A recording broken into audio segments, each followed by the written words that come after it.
À partir du moment où vous êtes heureux, c'est-à-dire à partir du moment où vous savez toujours retrouver le chemin de la quiétude intérieure et du contentement simple. Il n'y a pas lieu de vous intéresser à l'éveil selon les multiples sens et les multiples antisens dont ce terme fait l'objet dans certains milieux.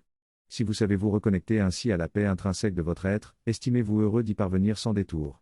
Mais comprenez que beaucoup d'autres ne sauraient s'intéresser à cette paix intrinsèque s'ils ne résolvent pas d'abord la grande équation de leurs conditions de vie biologique, émotionnelle et matérielle.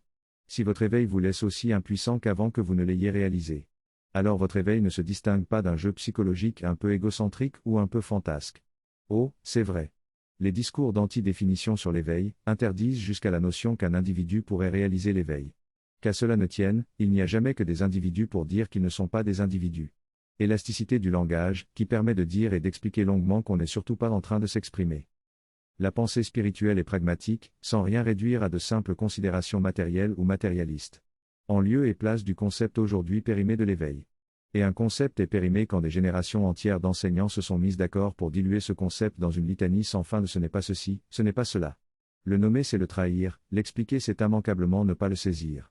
En lieu et place du concept d'éveil, la pensée spirituelle reconnaît l'existence de nombreuses potentialités de l'esprit.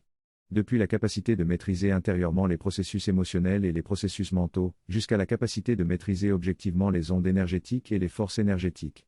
Le fait d'apprivoiser la paix intrinsèque de l'être que vous êtes, est l'un des aspects importants des potentiels de l'esprit. Appelez éveil la réalisation de cette maîtrise intérieure, si vous voulez. Ou appelez cela autrement, c'est sans importance.